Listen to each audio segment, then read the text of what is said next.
Bueno, vamos con esta segunda parte de los jardines verticales. Está muy difícil resumirlo todo, pero vamos a intentar resumirlo y si no vamos a hacer a lo mejor un tercero y un cuarto video al respecto, ¿no? Porque sería una pena que se queden con la mitad de los conceptos y no todos, ¿no? Una de las cosas más importantes que habíamos hablado de los jardines verticales es que eliminan este efecto no solo de la ruptura de la onda sonora, del efecto de que uno disminuye la temperatura de los interiores de los edificios, sino que también disminuyen la sensación de la isla de calor, que es lo que se logró en Singapur, ¿no? Una ciudad tan cálida con estos jardines que se hicieron en Singapur, se baja la temperatura de toda la ciudad, de todo el lugar. París tiene un proyecto muy particular, ¿no? Al respecto, que ya lo vamos a ver, un proyecto de París 2050. A partir de la cumbre de París se firmó un tratado en el que de bajar todo lo que genere efecto invernadero y todo eso, y ya van a ver el proyecto precioso que tiene París para el año 2050. Espero que lo puedan lograr. Este efecto isla de calor, ¿no? Las ciudades son tremendamente cálidas y hay ciudades donde la isla de calor se incrementa con estos edificios espejados que en forma cóncava, que ya se están prohibiendo en todo el mundo porque esta forma cóncava genera un foco. Esto envía todos los rayos solares a un punto. A tal punto que en Inglaterra un auto se le derritió el tablero, un auto que se colocó, estaba a casi 500 metros de uno de estos edificios, el edificio hizo foco sobre el auto y le derritió el tablero plástico al auto. Entonces, a partir de ahí se dieron cuenta que podían matar gente con este efecto foco, y todos estos edificios con espejado cóncavo se están prohibiendo, inclusive los edificios planos. Se están prohibiendo, mientras que aquí en Córdoba se están haciendo muchos, porque esto refleja el sol y lo envía a otro lado, lo envía hacia afuera, pero lo envía al edificio del frente, a la otra cuadra, a 400 metros le derritió el tablero del auto a este inglés. Entonces estos edificios se están prohibiendo en muchos lugares del mundo, a no ser que se hagan convexos, que eso hace que difundan el sol para otro lado. Pero ¿qué sucede? Si en lugar de hacer este tipo de estructuras se hacen espejadas para que no ingrese el sol dentro del edificio, y al no ingresar el sol, son edificios que son sustentables desde el punto de vista de que son económicos, porque al sacar el calor hacia afuera, lo reflejan, no son sustentables desde el punto de vista de que se ahorra energía en el interior del edificio. Bueno, acá a la derecha ustedes tienen esta situación. Esto creo que es Barcelona, en donde si van a Santiago de Chile van a encontrar en Santiago, y si van en Viña del Mar van a encontrar también en Viña del Mar, y por suerte en Buenos Aires se están haciendo muchos, y en Córdoba también algunos. Pero esto es totalmente opuesto a lo que tienen del lado izquierdo. Calienta la ciudad, la enfría el edificio y enfría la ciudad. Entonces se genera un efecto de eliminación de la isla de calor, que es muy beneficioso porque enfría ciudades, y está muy bueno que así sea. Y ese es uno de los objetivos de los jardines verticales: enfriar ciudades, generar el efecto de eliminar esta isla de calor que generan las ciudades, y generar gran biodiversidad, que habiten las aves, que sean ciudades más atractivas, con mariposas, más sustentables, mucho más lindas, ¿no? Esto es el edificio de la editorial Planeta en Barcelona. Sí, creo que es Barcelona esto. Sí. Donde son jardines totalmente colgantes, y acá la planta colgante no se utilizó como jardín vertical porque no tenía esa estructura, pero se modificó el edificio con maceteros que cuelgan las plantas, y casi que no ingresa el sol hacia el interior, lo que genera, fundamentalmente el sol de la tarde, lo que genera que se ahorre muchísima energía. Y bueno, esa es la tendencia, generar un efecto de enfriamiento, no solo de los habitantes del interior del edificio, sino que de la parte externa, porque esta planta al crecer absorbe el calor, la radiación la absorbe, utiliza esa energía calórica para producir la fotosíntesis, y produce como un subproducto, como un excremento, el oxígeno, ¿no? Ahí tienen, esto es París 2050, a ver si les puedo pasar el video, a ver si está el enlace. Esto es un proyecto que se ha hecho a partir de la firma, fíjense, allá está la Torre Eiffel, esta es una maqueta, ¿no? Que se va a ver si la podemos ver, a ver si está el enlace en una de esas. Ahí está. A ver si, ojalá lo puedan ver ustedes, porque esto muchas veces no es visible para el resto, ¿no?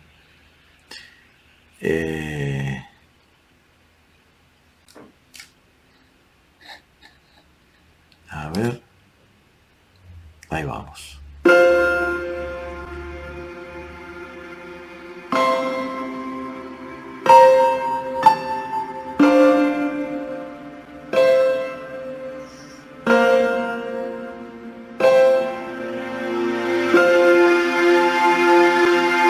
Esta es la estación del metro, Las Huertas.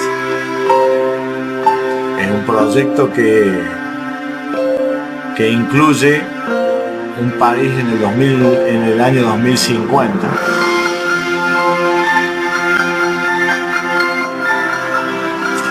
Estos son colectores solares y colectores de agua, de lluvia.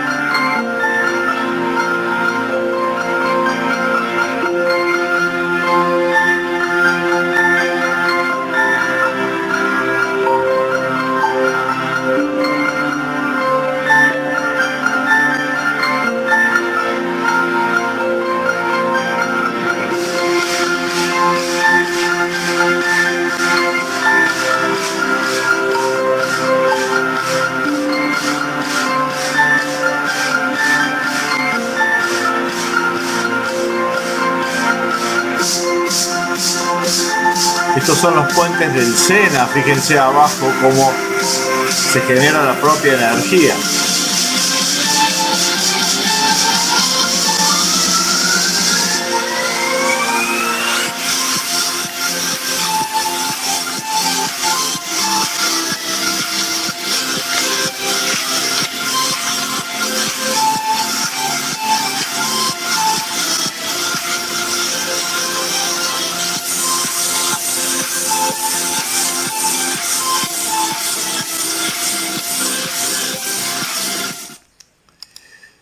Bueno, este es un proyecto del arquitecto Vincent, no sé cómo se pronuncia, Caillebotte se escribe, Caillebotte creo que es un arquitecto que generó este proyecto de París 2050 con edificios verticales, todos con jardines verticales. Estos son sistemas de captación de luz solar con paneles solares totalmente autosuficientes y totalmente sustentables desde el punto de vista de fíjense el Sena cómo se lo puede llegar a vestir, y acá están las gárgolas de Notre Dame.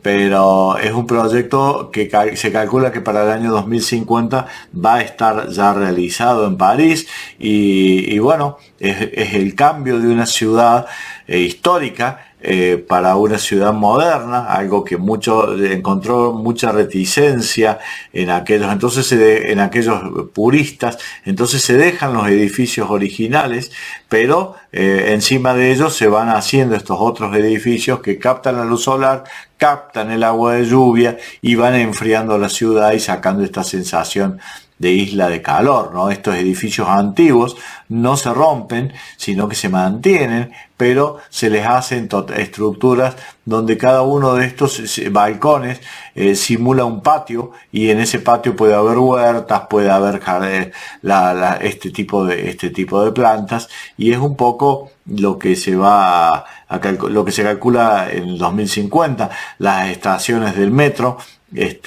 van a estar también con estos sistemas de jardines verticales, de sistemas de captación de agua, de sistemas de captación del viento para generar energía, y es uno de los proyectos más importantes.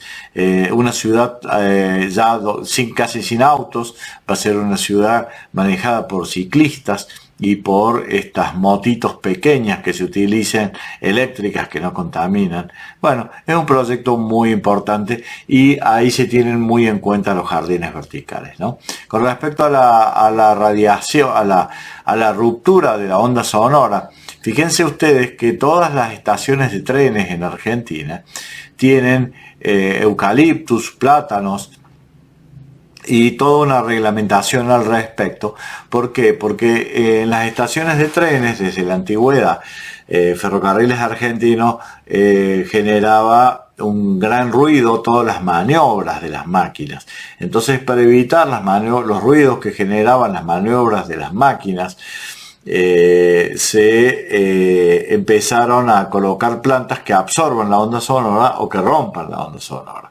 Hoy en día en Alemania casi todas las terminales de trenes se les están haciendo jardines verticales a los alrededores, para que ese ruido de los trenes de alta velocidad que tiene Alemania en este momento, el rechinar de las vías, porque las vías también están haciendo este ruido, no sale de la estación de trenes porque es absorbido por los jardines verticales, ¿no? Y se están haciendo muchísimos jardines verticales en toda Europa, y acá en América se hicieron al principio, pero no como jardines verticales, sino que la cobertura de árboles para romper la onda sonora.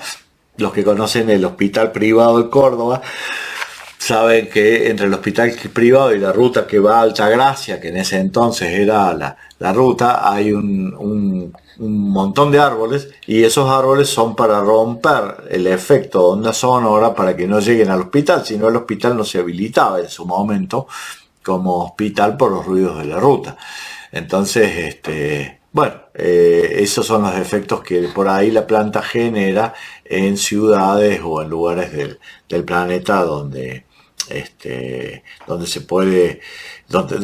se genera mucho ruido, ¿no? Esto es Atocha. En Atocha, ustedes están, a mí me pasó, yo tenía que transmitir para la radio desde Madrid, y la ciudad de Madrid es una ciudad muy ruidosa, y yo estaba en la calle, no estaba en ese momento en el hotel, y estaba cerca de Atocha. Entonces me dijeron, andate a Atocha, porque andate a Atocha, vas a ver que el ruido no... Pero le digo, es la terminal de trenes, los ruidos no sentís. Todas las terminales de trenes se siente un murmullo de la gente que habla, el ruido de los trenes. Bueno, Atocha, las plantas de Atocha absorben todo eso y generan esta sensación tan bonita. Fíjense la esterlicia blanca esta de 10-12 metros de altura, ¿no? Y seguimos poniendo esterlicia en los frentes de las casas pensando que va a ser una planta chiquita. De acá a 10 años nos vamos a dar cuenta que tienen esta altura. Pero bueno, es importante tenerla desde ese punto de vista. Y acá desde Atocha es donde yo transmití para Cadena 3, casi sin ruidos ambientes, porque me senté en uno de estos sillones y casi no había ruido ni de máquinas ni ruido ambiente que me generara este tipo de inconvenientes. Entonces, y esto es porque la planta genera ese efecto de absorción de la onda sonora tan importante para las ciudades, ¿no? Y los jardines verticales tienen esa ventaja, que absorben la onda sonora.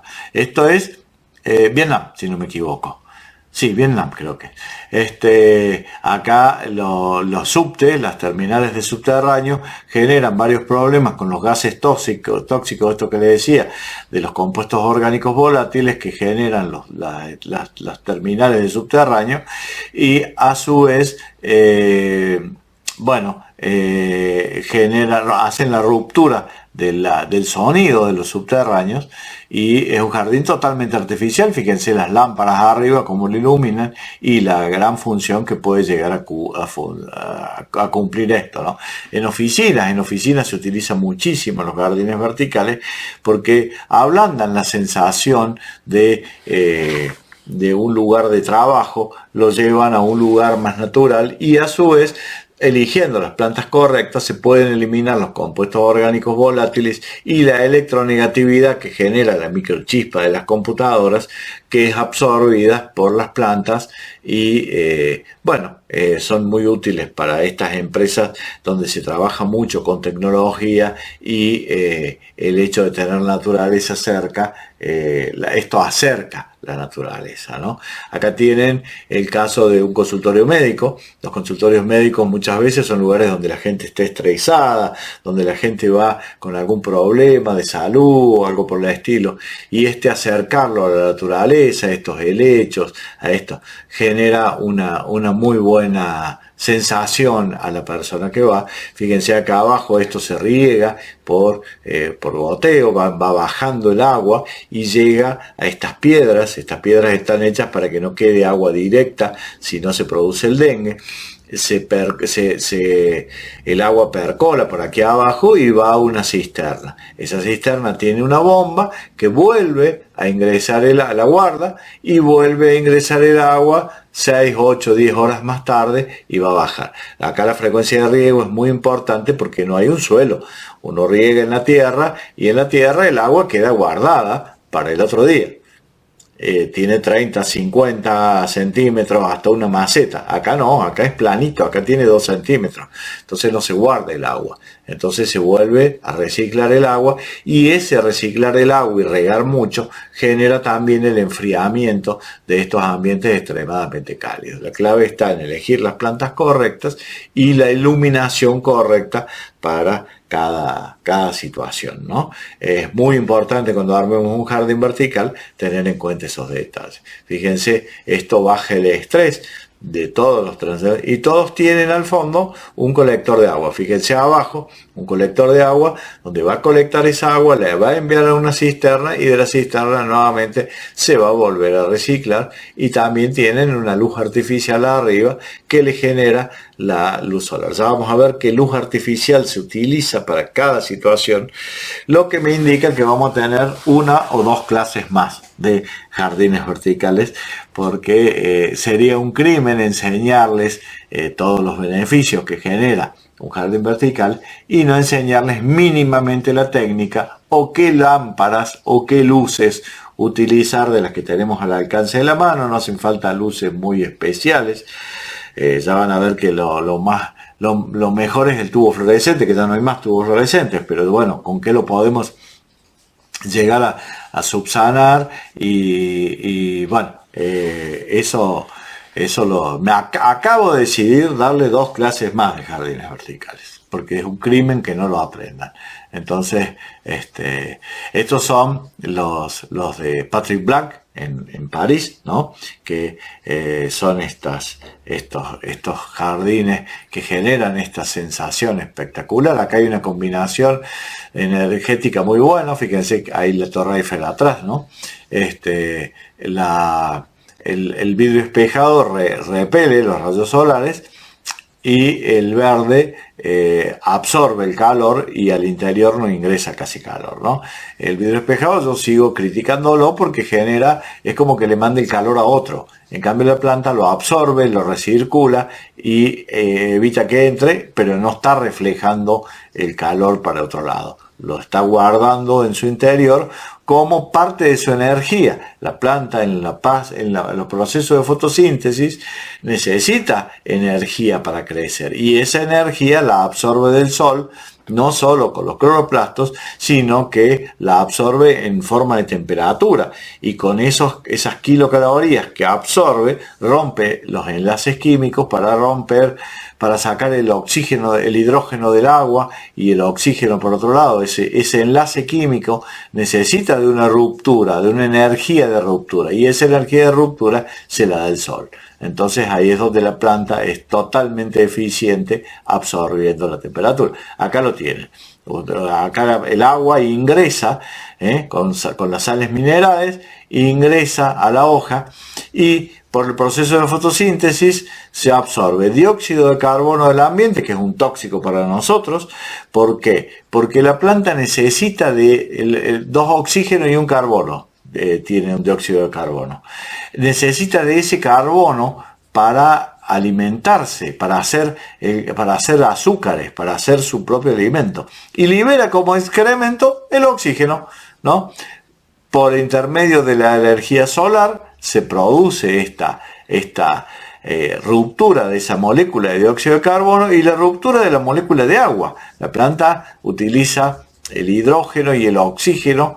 El hidrógeno lo combina con el carbono y genera azúcares. Y como excremento genera el oxígeno, es lo que le sobra. Entonces el carbono con el hidrógeno genera azúcares y esos azúcares son los que bajan por la fotosíntesis para alimentar, por la savia elaborada para alimentar el resto de la planta. Y como saldo queda oxígeno al ambiente. Pero esto requiere de energía del sol. Y esa energía es la que se absorbe, esas kilocalorías son las que se absorben para producir o sea, 2,83 kilojoules para ser más técnico, se absorben para romper ese enlace químico entre el carbono y el hidrógeno y acá lo tenemos, acá arriba, no lo había visto. 2,83 kilojoules que la energía del sol produce carbono 6, hidrógeno 2 y oxígeno 6. Esto es una molécula de glucosa.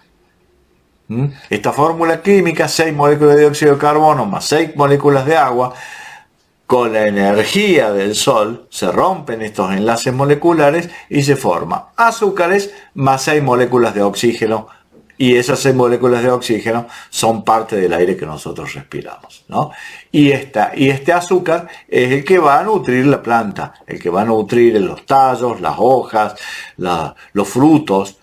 Por eso los frutos son dulces también, porque son azúcares. Entonces la planta cumple esta función. Y al atravesar toda esta savia, la planta también va liberando la temperatura del interior, porque la planta absorbe por sus raíces la temperatura del interior del edificio, la hace circular por sus ramas, por sus hojas, y en este proceso la libera al ambiente en forma de oxígeno casi vaporoso, ¿no? Entonces, así es como se enfrían los edificios, ¿no? Una formulita que explica un poco el beneficio de las plantas, ¿no? Y vamos a los jardines verticales en sí, ¿no? Los jardines verticales en sí tenemos varios métodos. Uno de los métodos es el método hidropónico, que trabaja solamente con sales minerales que pueden ser absorbidas por las raíces de las plantas, y eso permite el crecimiento de las plantas. Uno de los sistemas más antiguos es el que tienen a la izquierda, que son caños. Estos se utilizan mucho para huertas orgánicas, ¿no? Que liberan las sales minerales, las sales van bajando y van nutriendo las distintas plantas de lechuga, de tomate, de acega, y es un sistema muy utilizado por la hidroponía. Para mí yo no lo justifico, porque en Argentina nos sobra la tierra y trabajar con estos químicos generan alto impacto ambiental, no en el momento, porque ¿qué generan? Cuando se produce ese químico en un laboratorio, genera un impacto ambiental de un costo en energía para producir el químico y para trasladarlo. Entonces no es tan buena la hidroponía, más en un país en que nos sobra la tierra. Pero bueno, Patrick Blanc lo diseñó así, el primero, y después se fueron diseñando otros métodos en donde se utiliza un sustrato. Acá está el muro, la pared, ¿no? Hay un separador de unos 7 centímetros más o menos entre la pared y y la plancha de PVC o policarbonato, que es la que va a aislar de la pared. Hay una estructura de aluminio que contiene esto, que ya se las voy a estar mostrando en próximas clases. Sobre esa estructura de aluminio se pone el PVC y un manto fibroso. Este manto fibroso tiene que ser un manto que permita que escape el agua hacia abajo, porque como se riega con sales, si esas sales se quedan en el manto, generan salinidad en ciertos y determinados lugares, que sería negativo para la planta. Después del manto fibroso se calan bolsillos, se hacen bolsillos, cortando con una trincheta este manto, y se meten en su interior las raíces de las plantas, ¿no? Este manto fibroso va a ser humectado por el agua, el sistema de riego viene de arriba y no quise pasar la diapositiva, acá. El sistema de riego baja con las sales minerales que van nutriendo las plantas, las nutren y llegan abajo. Una vez que llegó abajo, se acumula en esta cisterna que ya les mostraba hace un rato. Acá una bomba lo lleva, lo hace recircular, y cada 3 o 4 horas bajan estas sales minerales que van llegando hacia abajo. Este es un sistema que tiene ciertas limitantes, y las limitantes están relacionadas al concepto de que si yo tengo una planta que necesita 16 nutrientes para alimentarse, esos nutrientes, no todas las plantas los consumen en la misma cantidad. Lo que sea helechos y plantas verdes van a consumir mucho nitrógeno, y las plantas de flores van a consumir fósforo y potasio, y algunas plantas van a consumir más magnesio y más calcio que otras. Entonces, hay que saber mucho para hacer un jardín vertical hidropónico y no pifiarla, no equivocarse. Si yo tengo, en lugar de un jardín hidropónico, tengo bolsillitos con tierra, en esa tierrita la planta va a tener los 16 nutrientes aptos para su crecimiento y va a elegir cuál va a necesitar. Si yo hago circular en este jardín hidropónico los 16 minerales aptos para el crecimiento, se me van mezclando químicamente los minerales, porque no es un organismo vivo, no es un suelo, se van uniendo químicamente y generan sales difíciles de ser aprovechadas después por la planta. En el suelo esto no pasa, porque en la tierra hay 2 millones de microorganismos que vuelven a degradar estas moléculas complejas y las separan en forma simple para ser absorbidas por la planta. Entonces, para hacer un jardín vertical hidropónico hay que ser un genio. Son muy si no, siempre están decrecientes, siempre están con problemas. Yo haciendo un jardín hidropónico, un jardín mixto, en el que yo le pongo tierrita a la planta en los bolsillos, a ver cómo le ponemos la tierrita, y le voy poniendo los microorganismos mismos de la tierra. Ese es un bostezo por no tomar mate, para no interrumpir la charla.